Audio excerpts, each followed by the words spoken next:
Warung kopi Sumber Rezeki di Cimahi selalu tutup pukul 3.00 dini hari. Namun beberapa pelanggan nakal pernah melihat pemiliknya sedang berbicara dengan patung wayang golek panjang tangan yang ada di sudut warung itu.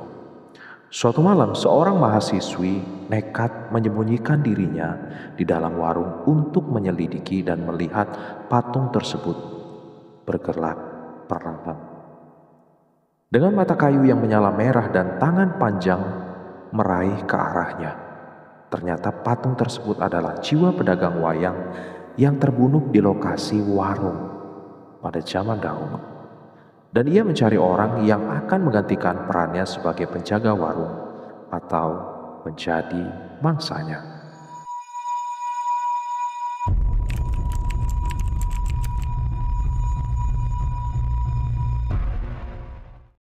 Warung kopi Sumber Rezeki berdiri kokoh di sudut jalan raya kecil yang beraspal rusak di daerah Cimahi.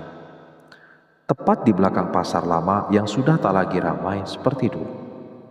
Setiap malam sejak pukul 12 tepat, suara desisan orang yang ramai yang menjajakan barang dagangannya hilang tanpa jejak.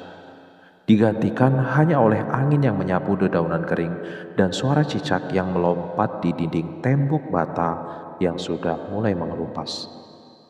Tempat ini dikenal luas oleh penduduk sekitar bukan hanya karena kopi bubuknya yang diolah secara tradisional hingga menghasilkan rasa yang begitu kaya dan harum, melainkan juga karena sosok pemiliknya yang selalu ramah dan penuh perhatian, Pak Darto.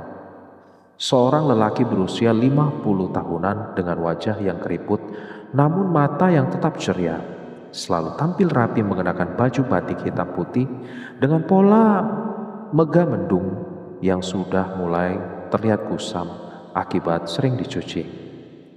Dinding warung yang dipasangi kayu jati tua menghadirkan suasana hangat namun juga membawa kesan misterius yang sulit dijelaskan. Seolah setiap serat kayu menyimpan cerita panjang yang tak terucapkan. Yang benar-benar membuat warung ini berbeda dari tempat lain adalah patung wayang golek yang berdiri tegak dengan sikap kokoh di sudut pojok dalam ruangan. Tidak jauh dari meja kayu yang digunakan sebagai tempat penyimpanan gelas dan peralatan minum. Patungnya tinggi hampir 1 meter. Tubuhnya dibalut dengan baju warna hitam pekat yang kainnya sudah mulai mengeras akibat usia. Di bagian ujung tangan dan kaki terpasang renda merah yang sudah pudar warnanya, namun terlihat tetap mencolok seperti darah yang mengering. Rambutnya terbuat dari serat alam yang panjang dan kusut, menjuntai hingga bahu dan menutupi sebagian besar wajahnya yang dibuat dari kayu gelap bertekstur kasar. Mata patung yang berlubang hitam seolah selalu mengawasi setiap gerakan yang terjadi di dalam warung, bahkan saat tidak ada seseorang pun yang melihatnya. Setiap kali ada pelanggan yang penasaran dan bertanya tentang asal-usul patung itu, Pak Darto hanya akan mengangguk perlahan lalu tersenyum dengan wajah yang tiba-tiba menjadi serius. Kemudian berkata dengan nada yang lembut namun penuh makna, "Itu cuma pajangan biasa dari teman lama saya yang sudah tidak ada lagi. Jangan pernah mencoba menyentuhnya ya. Bagi saya dan warung ini, patung itu adalah sesuatu yang harus selalu dihormati." Salah satu pelanggan biasa yang sering menghabiskan malam di warung adalah Salma, seorang mahasiswa sastra semester akhir yang memiliki wajah muda namun penuh dengan keseriusan ketika sedang mengerjakan tugas.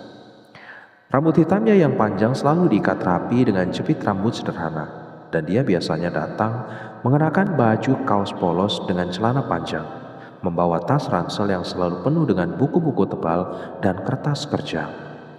Salma memilih warung ini karena suasananya yang tenang, cocok untuk berkonsentrasi.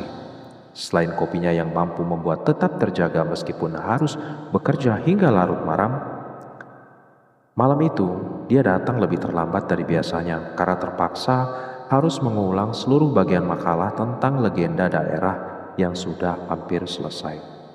Setelah dosennya menyatakan bahwa sebagian besar kontennya masih kurang mendalam dan perlu ditambah dengan data lapangan yang lebih konkret. Ketika dia membuka pintu warung yang berderit pelan akibat engsel yang sudah tua, jam dinding kayu yang terpasang di dekat kasir menunjukkan pukul 2 lewat 15 menit. Warung sudah sepi, total kecuali dia dan Pak Darto yang sedang berdiri di belakang meja kerja. Dengan hati-hati membersihkan gelas-gelas kopi menggunakan kain bersih yang sudah agak pudar warnanya. Cahaya dari lampu neon yang sedikit berkedip-kedip menerangi ruangan dengan warna putih kebiru-biruan, membuat bayangan patung wayang golek terlihat lebih panjang dan mengerikan di lantai semen yang sudah mulai menguning. "Pak Darto, maaf ya datangnya terlambat seperti ini," ujar Salma sambil berjalan menuju meja sudut yang sudah menjadi tempat duduk favoritnya, tepat di seberang patung wayang golek. "Aku harus mengerjakan makalah yang harus dikumpulkan keesokan paginya, jadi terpaksa harus mencari tempat yang tenang untuk bisa fokus." Pak Darto menoleh, dengan wajah yang langsung kembali menjadi ramah. Dia mengangguk lalu mengambilkan gelas bersih untuk menyajikan kopi yang sudah biasa Salma pesan. "Tidak apa-apa Bu Salma, silakan saja duduk tenang. Kopimu akan segera siap," jawabnya sambil menuangkan air panas ke dalam gelas yang sudah berisi kopi bubuk. Salma segera membuka tasnya dan mengeluarkan buku catatan serta laptop tipis yang masih menyala dengan layar yang menunjukkan dokumen makalahnya. Ketika dia mulai mengetik dengan cepat, matanya tidak bisa sering menyilang melihat patung wayang golek yang berdiri tidak jauh dari tempatnya. Kali ini, patung itu terlihat berbeda. Seolah-olah sikap tubuhnya sedikit miring ke arah meja Salma, dan mata berlubang hitamnya seolah-olah sedang menatap langsung ke arah wajahnya. Setelah beberapa saat, Pak Darto menghampiri dengan membawa segelas kopi yang masih mengeluarkan asap panas dan aroma yang menggugah selera. Salma mengucapkan terima kasih, lalu mengambil gelas dengan hati-hati, menyendok sedikit demi sedikit kopi ke dalam mulutnya sebelum kembali fokus ke layar laptopnya. Namun rasa penasaran yang sudah lama mengandung akhirnya muncul kembali, dan dia memutuskan untuk bertanya hal yang sudah lama ingin dia tanyakan. "Pak Darto, sebenarnya kenapa ya warung ini selalu tutup tepat pada pukul 3 malam? Banyak warung kopi lain di sekitar sini kan buka sampai pagi hari, bahkan ada yang buka selama 24 jam. Apakah ada alasan khusus atau karena Pak Darto sudah merasa lelah?" tanya Salma sambil menatap langsung ke mata Pak Darto, sambil masih sering melihat ke arah patung wayang golek yang seolah-olah semakin dekat dengan tempatnya. Pak Darto tiba-tiba berhenti ketika hendak kembali ke meja belakang. Tangannya yang sedang mengambil kain pembersih terhenti di udara. Matanya yang biasanya ceria kini menjadi gelap dan penuh dengan sesuatu yang sulit diartikan. Dia perlahan menoleh ke arah patung wayang golek dengan pandangan yang penuh dengan rasa takut dan juga rasa sayang yang dalam. Setelah beberapa detik yang terasa sangat lama, dia kembali menghadap Salma dengan wajah yang sudah kembali tenang namun tetap terlihat serius. "Ada alasan khusus yang memang tidak bisa saya ceritakan dengan jelas Bu Salma," ujarnya dengan nada yang lebih rendah dari biasanya.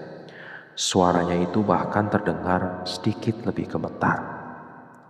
"Yang bisa saya katakan adalah lebih baik kamu segera menyelesaikan pekerjaanmu dan pulang sekarang saja. Jangan sampai kamu masih berada di dalam warung ini ketika jarum jam menunjukkan pukul 3.00 tepat. Saya tidak ingin kamu mengalami hal yang tidak menyenangkan hanya karena terlalu lama tinggal di sini." Salma hanya bisa mengangguk dengan rasa penasaran yang semakin besar. Bahkan ada rasa takut yang mulai merayap di dalam hatinya setelah melihat ekspresi wajah Pak Darto yang tidak biasa itu. Dia cepat-cepat menyelesaikan sisa kopinya, kemudian menutup laptop serta menyimpan semua barangnya ke dalam tas. Setelah membayar kopinya dengan uang yang dia letakkan di atas meja kasir, Salma berdiri dan mengucapkan terima kasih kepada Pak Darto yang sudah mulai mematikan sebagian besar lampu di dalam warung. Ketika dia hendak berjalan menuju pintu keluar, kaki kirinya tiba-tiba tersandung pada kaki meja yang sedikit keluar, membuatnya terpleset dan hampir jatuh. Saat dia menoleh untuk melihat apa yang membuatnya tersandung, matanya langsung tertuju pada patung wayang golek yang sudah berdiri di sudut pojok itu. Anehnya, tangan kanan patung yang tadinya selalu tergantung lurus di sisi badan, tampaknya sudah sedikit bergeser ke depan. Seolah-olah patung itu baru saja menggerakkan tangannya untuk menyentuh meja yang ada di depannya. Jari-jari kayu yang panjang dan runcing itu bahkan tampak sudah menyentuh ujung meja yang terbuat dari kayu jati tua. Salma merasa bulu kuduknya berdiri tegak. Dia dengan cepat menggosok kedua matanya dengan kuat lalu melihat lagi ke arah patung itu. Kali ini, patungnya tetap pada tempatnya dengan posisi yang sama seperti biasanya. Tangan kanannya lurus di sisi badan, tidak ada gerakan sedikit pun yang terlihat. Mungkin hanya ilusi karena mata sudah terlalu lelah bekerja, bisik Salma sambil berdiri dan menghela nafas lega. Kemudian berjalan keluar dari warung dengan langkah yang sudah mulai sedikit goyah. Ketika dia keluar dan berbalik untuk melihat ke dalam warung melalui kaca jendela, dia melihat Pak Darto yang sedang berdiri tepat di depan patung wayang golek. Kedua tangannya menyentuh bahu patung dengan gerakan yang lembut namun penuh dengan kesedihan. Dan sebelum pintu warung ditutup rapat, Salma bisa melihat dengan jelas bahwa mata patung wayang golek yang seharusnya hanya lubang kayu kosong ternyata sedang memancarkan cahaya merah samar yang sangat kecil namun cukup terlihat di kegelapan malam itu. 2 hari kemudian, Salma bertemu dengan temannya, Rizka, di kafe kampus bernama Kedai Lentera yang terletak di sudut jalan raya dekat gerbang utama kampus. Dinding kafe dihiasi dengan mural bergambar bintang-bintang dan bulan purnama yang dicat dengan warna kusam.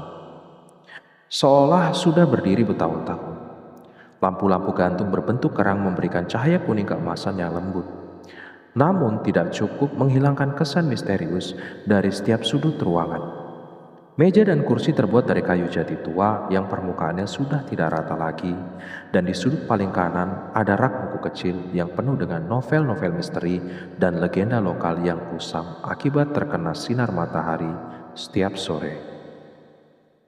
Rizka datang dengan mengenakan jaket denim tua yang lengan panjangnya digulung hingga siku, celana jeans sobek di beberapa bagian, dan rambut hitam keritingnya diikat kasar dengan jepit rambut kayu. Wajahnya yang biasanya ceria kini menunjukkan ekspresi serius ketika mendengar cerita Salma. Matanya yang besar berbinar seperti menemukan harta karun tersembunyi. Salma sendiri mengenakan baju kaos putih dengan rok plisket hitam. Tangannya terus mengulur-ngulur gelas teh tawar yang sudah hampir habis esnya. Bibirnya terkunci dengan rapat seolah masih merasakan getaran aneh dari hari itu di warung. Kita harus menyelidiki ini. Mungkin itu adalah legenda yang belum pernah terungkapkan, kata Rizka dengan semangat. Suaranya sedikit meninggi sehingga beberapa pelanggan di sekitar mereka menoleh sebentar. Ia menginjak-injakkan kakinya di lantai kayu yang mengeluarkan suara bercit lembut. Matanya tidak bisa berhenti bergairah saat membayangkan kemungkinan apa yang ada di balik patung wayang golek itu. Awalnya, Salma ragu. Tangannya yang menggenggam gelas mulai bergetar sedikit, dan dia melihat ke arah jendela kafe sambil menghela nafas panjang. Aku tidak tahu, Rizka. Pak Darto melihatnya dengan sangat serius, bahkan wajahnya menjadi pucat saat berbicara tentang larangan itu. Seolah ada sesuatu yang benar-benar mengerikan yang akan terjadi jika kita mengganggu patung itu, ujar Salma dengan nada khawatir. Suaranya terdengar lembut seperti bisikan angin. Namun rasa penasaran akhirnya menang setelah Rizka menjelaskan bahwa mereka hanya akan mengamati dari jauh dan tidak akan menyentuh patung itu sedikit pun. Mereka sepakat untuk datang ke warung itu malam berikutnya dan menyembunyikan diri setelah Pak Darto tutup. Rizka bahkan membawa sebuah senter kecil yang sudah disiapkan sebelumnya, serta sebuah buku catatan untuk mencatat setiap hal yang mereka lihat dan rasakan. Malam itu, mereka sampai di warung Sumber Rezeki sekitar pukul 2:50. Langit malam yang biasanya penuh bintang kini tertutup oleh awan gelap yang lebat. Tidak ada secercah cahaya bulan yang bisa menerangi jalanan aspal kusam di depan warung. Cahaya dari lampu jalan yang sudah tua hanya mampu menerangi area kecil di sekitarnya, dan bayangan panjang dari pepohonan di seberang jalan bergoyang-goyang seolah ada makhluk tersembunyi di baliknya. Warung itu sendiri terlihat sangat sunyi dan pintu kayu merah tua yang sudah mengelupas catnya dan jendela-jendela yang ditutupi oleh tirai kain kotor yang bergelombang akibat hembusan angin dingin. Patung wayang golek masih berdiri kokoh di sudut pojok dekat kasir. Tubuh kayunya yang berwarna kecoklatan kusam terlihat jelas di bawah cahaya lampu neon yang redup di dalam warung. Pak Darto sedang membersihkan meja seperti biasanya. Tangannya yang kurus dan berkerut karena usia bergerak perlahan namun terampil saat menyeka permukaan meja dengan kain lap basah. Wajahnya yang biasanya ramah kini tampak gelisah. Matanya sering bergerak ke arah patung wayang golek seolah memeriksa apakah patung itu masih berada di tempatnya. Setelah beberapa menit, ia mengeluarkan kunci dari saku celananya, mematikan sebagian besar lampu dan keluar dari warung. Mengunci pintunya dari luar dengan suara klik yang terdengar jelas di jalanan sunyi itu. Ia kemudian berjalan menjauh dengan langkah cepat tanpa pernah melihat ke belakang bahkan satu kali pun. Salma dan Rizka yang bersembunyi di balik semak berduri di belakang warung segera keluar setelah melihat Pak Darto benar-benar hilang dari pandangan mereka. Daun-daun semak bergoyang-goyang mengikuti gerakan mereka dan suara daun yang bergesekan satu sama lain terdengar sangat keras di telinga mereka karena kesunyian malam. Mereka bergerak perlahan ke arah jendela kecil di sisi kanan warung yang tidak terkunci. Kusen kayu jendelanya sudah lapuk dan mengeluarkan bau kayu basi yang menyengat. Rizka membuka jendela itu dengan sangat hati-hati. Suara kayu yang berdecit membuat keduanya menangis nafas dalam-dalam melihat sekeliling dengan waspada. Setelah memastikan tidak ada yang melihat mereka masuk ke dalam ruangan yang hanya diterangi oleh lampu neon redup di sudut lain yang sudah mulai berkedip-kedip. Udara di dalam warung terasa sangat lembab dan dingin, dengan bau makanan bekas dan kayu tua yang menyatu menjadi aroma yang sangat khas dan menjijikkan.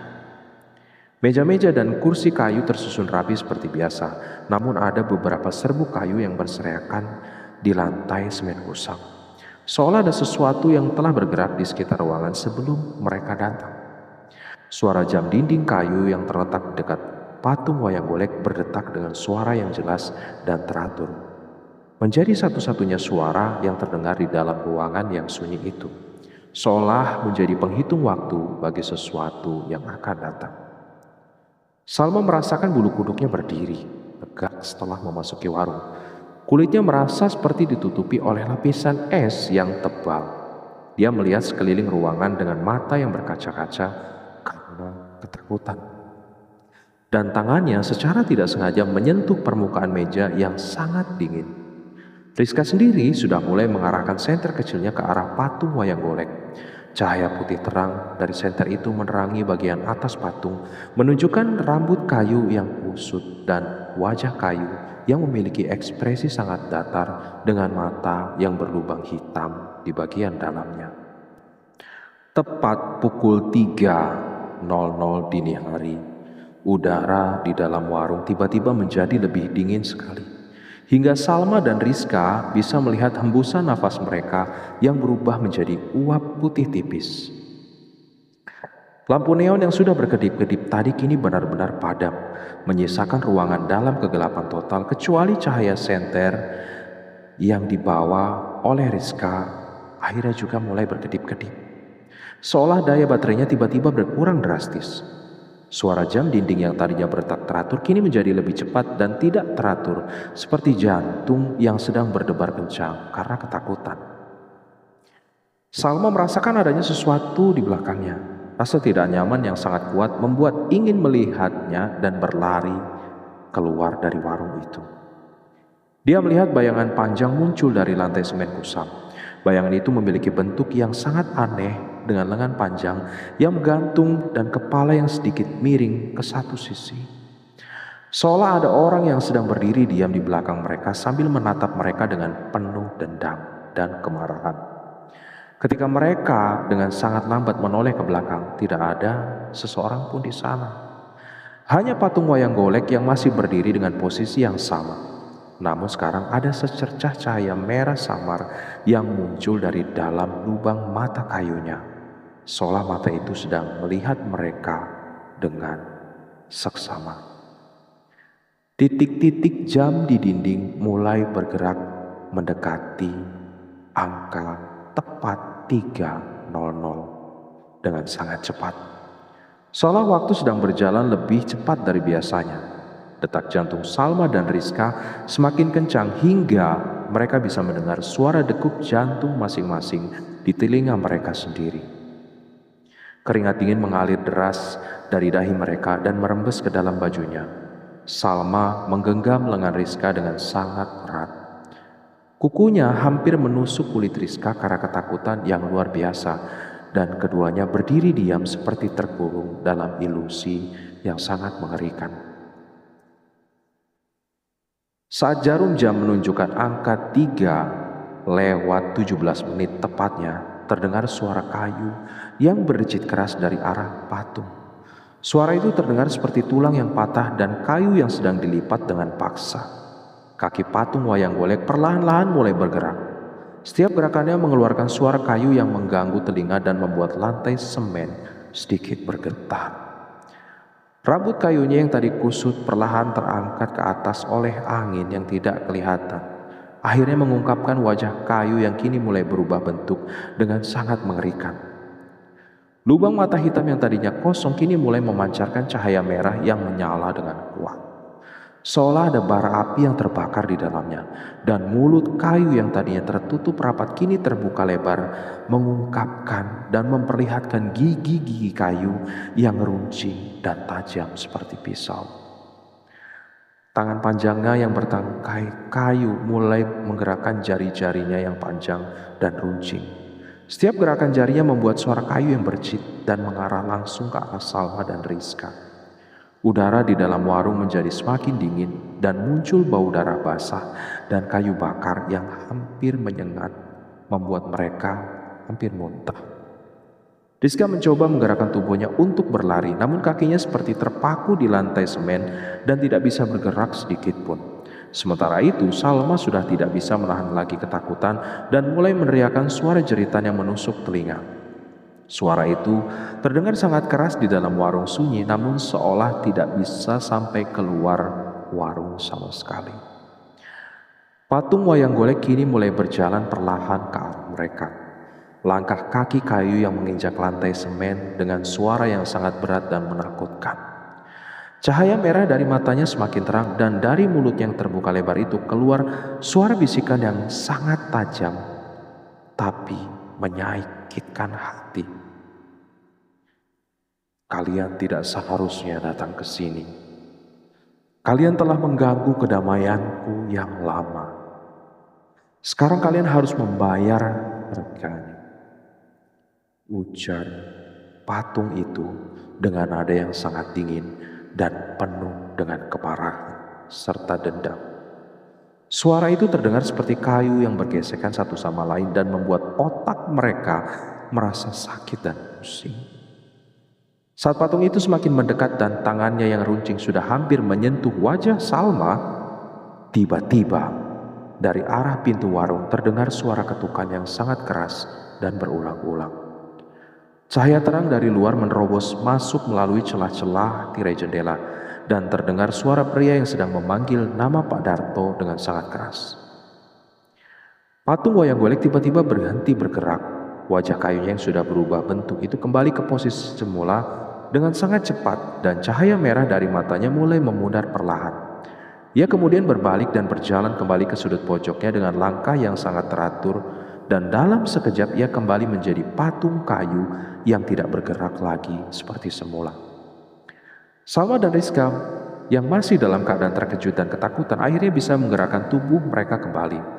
Mereka melihat satu sama lain dengan wajah pucat dan penuh ketakutan. Lalu tanpa berkata apa-apa mereka berlari cepat ke arah jendela kecil yang mereka gunakan tadi untuk masuk.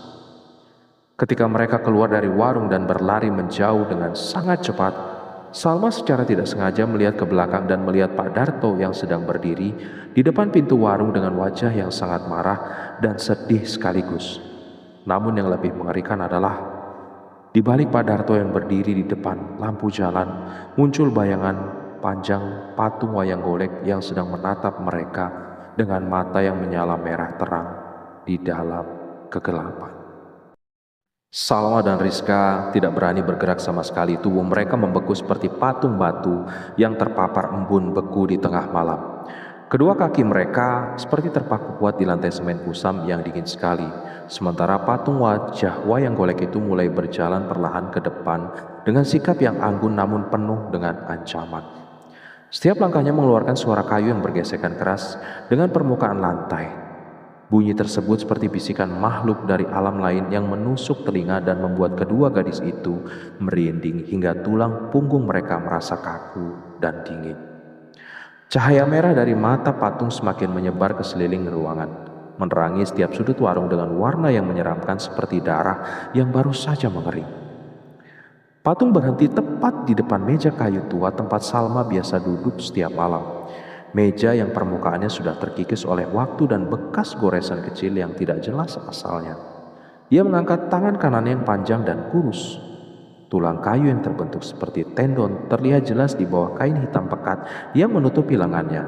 Kemudian mulai menggambarkan sesuatu di atas permukaan meja dengan ujung jari yang runcing seperti cakar binatang buas.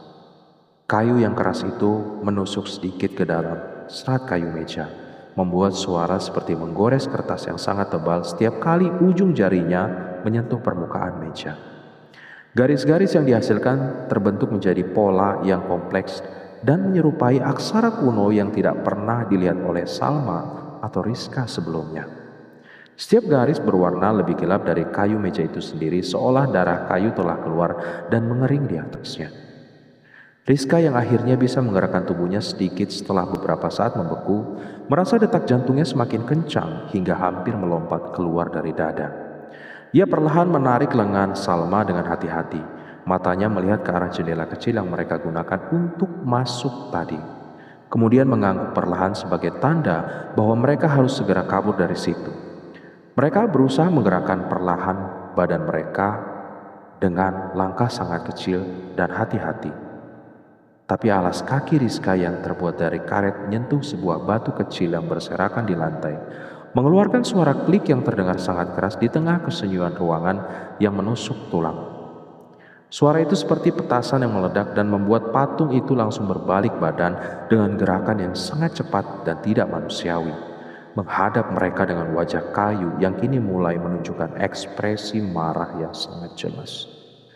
Cahaya merah di matanya semakin terang hingga hampir menyilaukan pandangan Salma dan Rizka. Dan dari mulut kayu yang tidak memiliki bibir namun terbuka lebar itu, terdengar suara bisikan yang kasar seperti gesekan batu dengan batu. Suara itu menusuk ke dalam otak mereka dan membuat kepala mereka merasa sangat sakit dan pusing.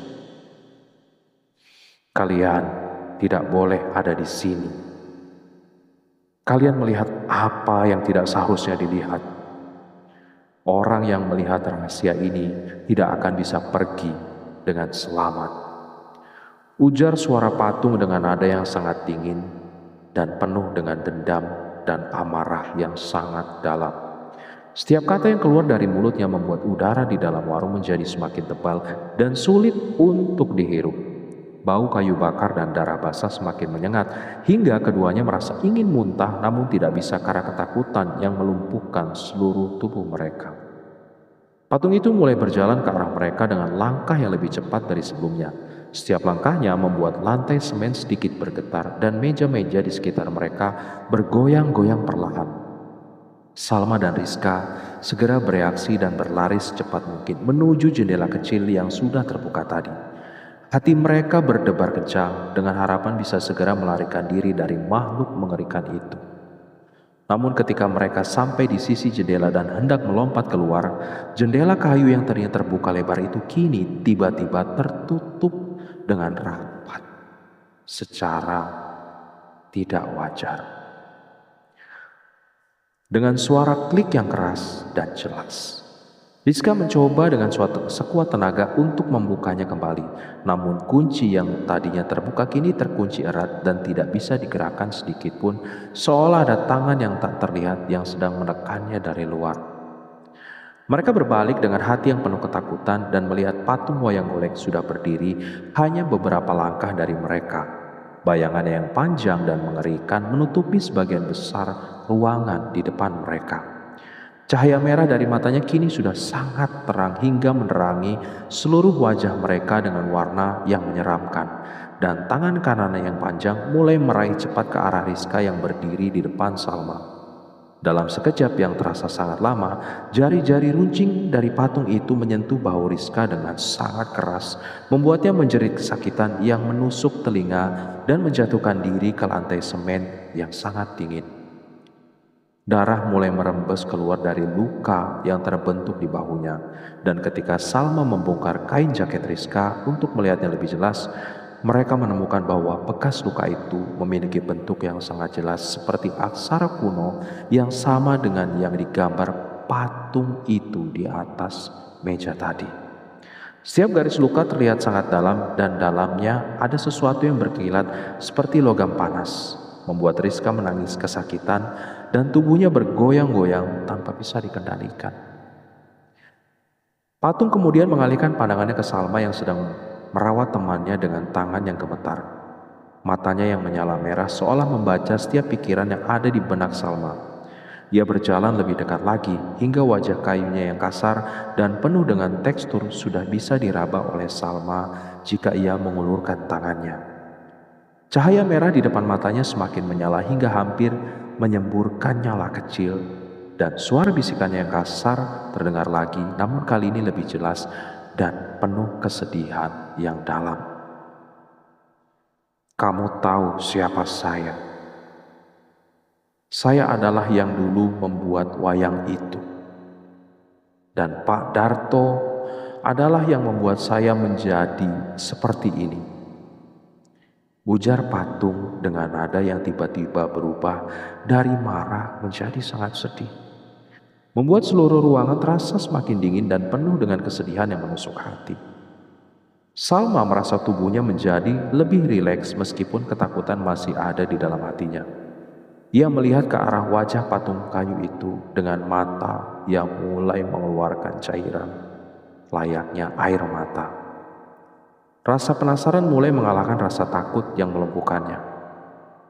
Siapa kamu sebenarnya? Mengapa kamu harus tinggal di dalam patung wayang golek ini? Dan apa yang telah dilakukan Pak Darto padamu?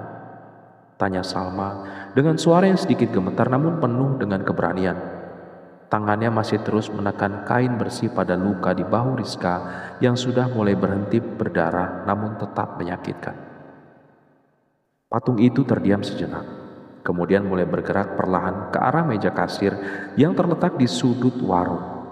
Ia mengangkat tangan kirinya yang panjang dan menyentuh sebuah boks kayu kecil yang tersembunyi di balik tumpukan gelas kosong.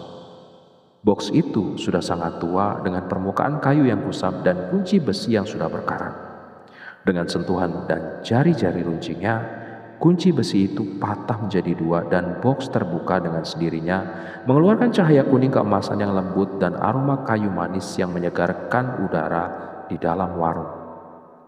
Di dalam boks itu terdapat sebuah buku catatan tua dengan kulit kayu yang sudah lapuk dan beberapa foto hitam putih yang warnanya sudah sangat kusam akibat usia.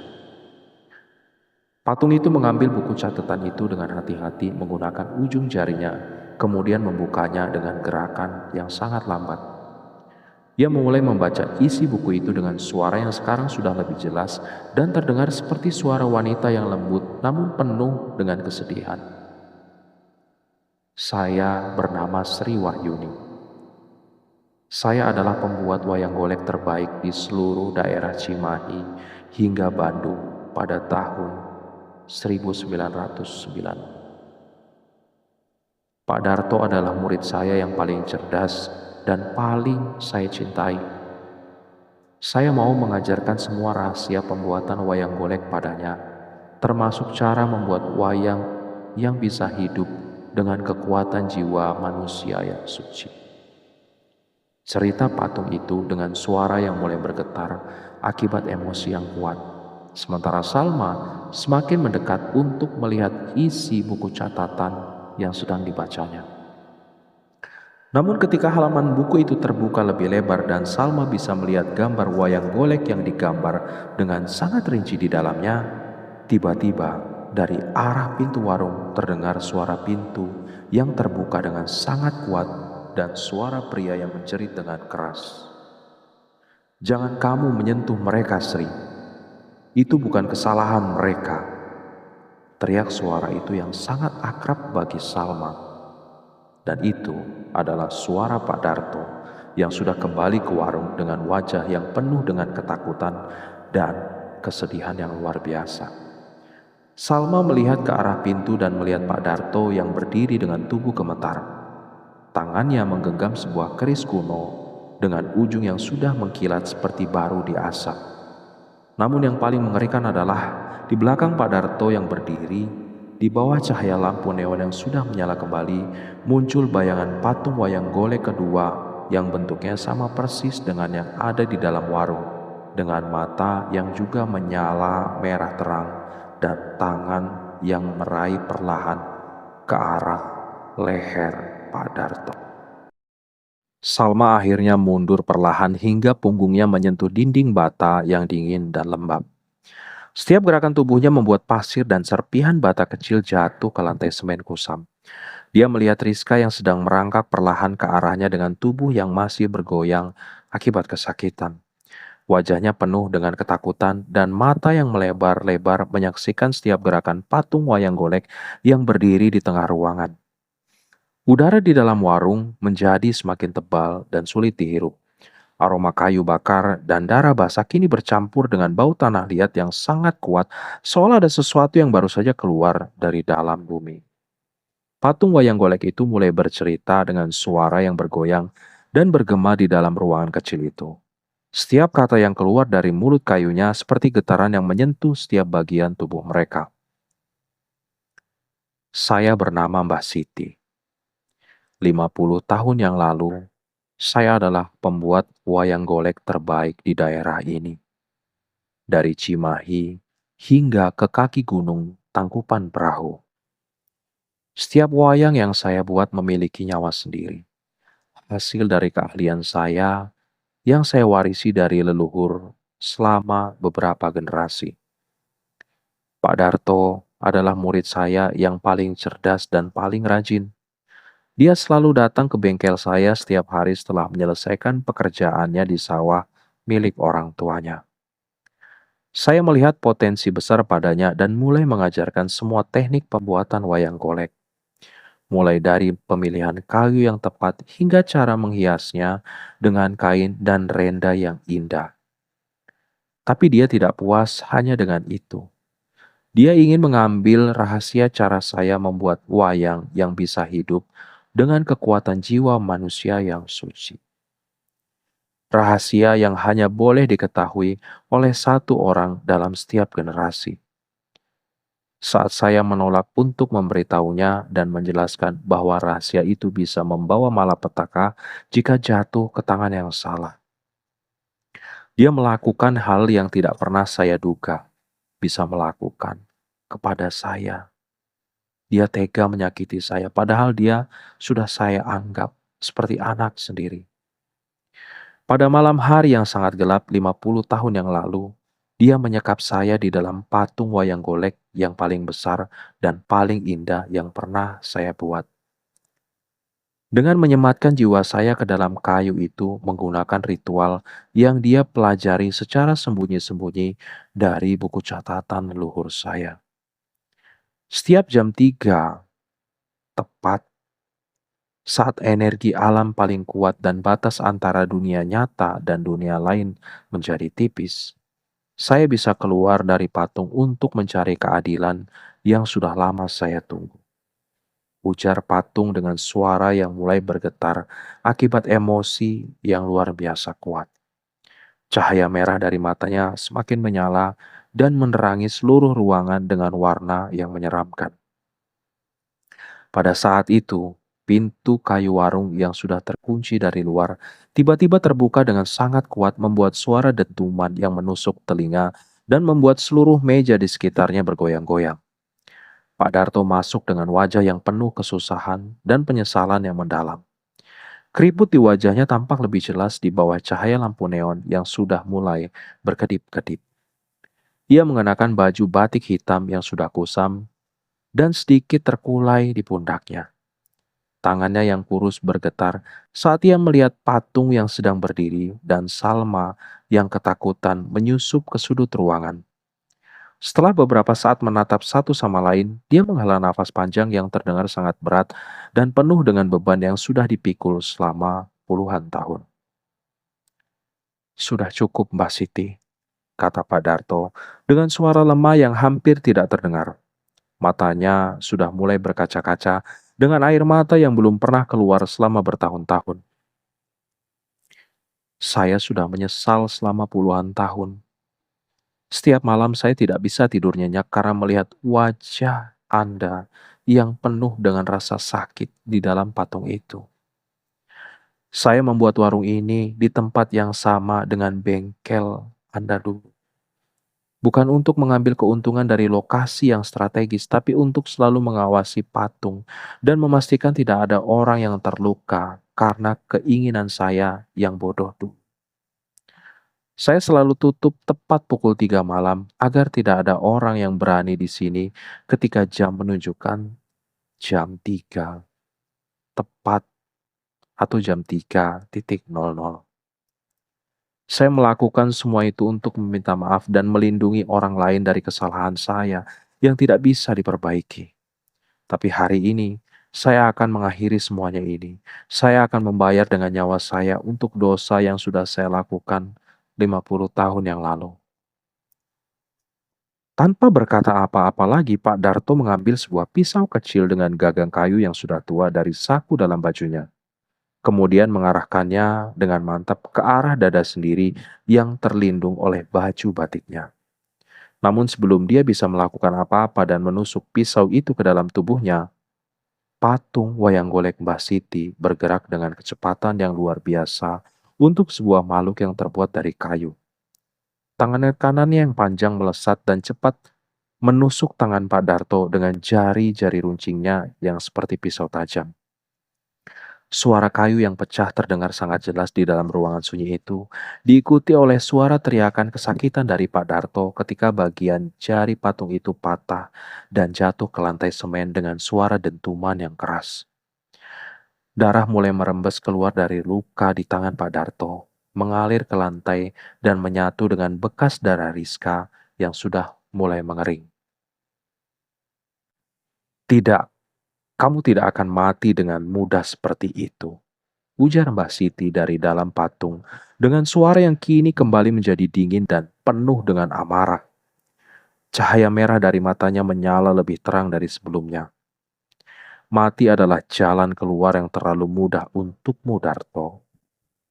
Kamu harus merasakan apa yang saya rasakan selama 50 tahun terakhir.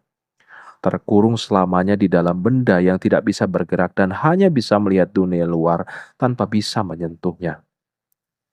Tapi bukan di dalam kayu seperti saya, melainkan di dalam jiwa patung baru yang akan saya buat dari tubuhmu sendiri, menggunakan teknik yang kamu inginkan begitu keras.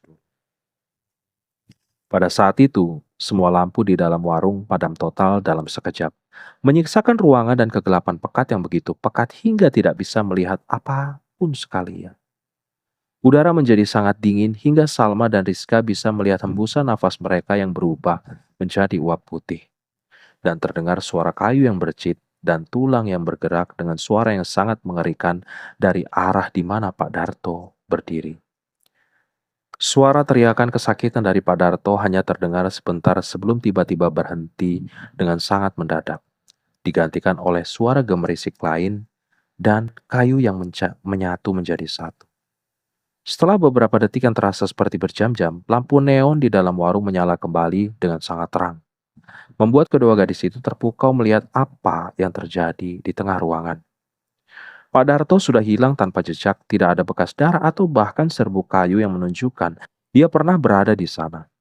Di tempat patung wayang golek lama Mbah Siti berdiri sebelumnya, kini ada patung baru yang berdiri dengan sikap yang kokoh dan tegak. Patung itu terbuat dari bahan yang terlihat seperti kulit manusia yang sudah mengering dan tulang yang diperkuat dengan kayu keras. Warnanya kecoklatan kusam dengan beberapa bagian yang masih berwarna merah gelap seperti darah yang baru mengering. Wajahnya menyerupai Pak Darto dengan sangat jelas, mulai dari bentuk hidung, mata, hingga keriput di wajahnya yang sudah dikenal oleh banyak pelanggan warung. Matanya terbuka lebar dengan ekspresi ketakutan yang abadi, seolah menangkap momen terakhir dia menyadari apa yang akan terjadi padanya. Dan bibirnya sedikit terbuka, seolah masih ingin berkata sesuatu, namun tidak bisa lagi mengeluarkan suara apapun. Salma dan Rizky melihat patung baru itu dengan mulut terbuka lebar dan mata yang penuh dengan ketakutan yang sangat luar biasa. Tubuh mereka yang tadinya membeku kini akhirnya bisa bergerak lagi dengan sendirinya. Mereka tidak perlu berkata apa-apa satu sama lain. Dalam sekejap, mereka berdiri dan berlari secepat mungkin menuju pintu warung yang masih terbuka lebar. Tidak peduli jika kaki mereka terkilir atau baju mereka sobek akibat menggosok meja dan kursi di sekitarnya. Ketika mereka keluar dari warung dan sampai di jalan raya yang sepi dan gelap, mereka berbalik untuk melihat ke arah jendela warung yang menerangi patung baru itu dengan cahaya neon yang menyala terang. Mereka melihat patung baru itu sedang mengangkat tangan kanannya yang panjang ke arah mereka dengan gerakan yang perlahan namun pasti. Dan dari dalam mulut kayu yang menyerupai Pak Darto itu, terdengar suara tawa yang menusuk telinga dan sangat mengerikan. Suara itu seperti campuran antara tawa wanita tua dan pria tua yang sedang kesakitan, bergema hingga jauh ke arah kejauhan malam itu. Keesokan paginya ketika warga sekitar mulai berkumpul di depan warung Sumber Rezeki yang biasanya sudah buka sejak pukul 6 pagi, mereka tidak menemukan Pak Darto atau patung wayang golek lama yang selalu berdiri di sudut pojok warung. Hanya ada patung baru yang terbuat dari bahan yang tidak dikenal itu, berdiri kokoh dengan wajah yang menyerupai Pak Darto dengan sangat jelas. Di bagian bawah patung terdapat tulisan kecil yang dibuat dari apa yang terlihat seperti getah kayu yang sangat hitam pekat. Jangan pernah datang setelah jam 3.00 dini hari. Sekarang saya yang menjaga warung ini. Beberapa warga mencoba untuk mendekat dan menyentuh patung itu, namun segera menjauh dengan wajah pucat setelah merasakan getaran panas yang keluar dari dalamnya dan mendengar suara bisikan yang sangat pelan dari arah patung. Hingga kini tidak ada yang berani datang ke warung Sumber Rezeki setelah pukul 3 dini hari. Bahkan penjaga malam dari pasar lama yang berada di depan warung selalu berjalan cepat melewati lokasi itu saat jam menunjukkan pukul 3. Beberapa orang yang berani melihat dari luar pagar bambu yang mengelilingi warung pada jam 3 tepat 00, tepatnya mengatakan bahwa patung itu selalu bergerak perlahan ke depan hingga sampai di tepi jendela, seolah-olah sedang mencari orang baru yang berani mengganggunya untuk menggantikan tempatnya di balik bahan yang dingin dan tidak bisa bergerak itu. Dan mereka mengatakan dengan suara yang gemetar bahwa kadang-kadang wajah patung yang menyerupai Pak Darto itu akan berubah secara perlahan menjadi sosok wanita tua dengan wajah yang penuh dengan kesedihan dan mata merah menyala yang sangat terang. Seolah Mbak Siti masih terus berada di sana dan belum selesai mencari korban berikutnya yang akan membayar untuk semua kesalahan yang telah dilakukan di tempat itu 50 tahun yang lalu.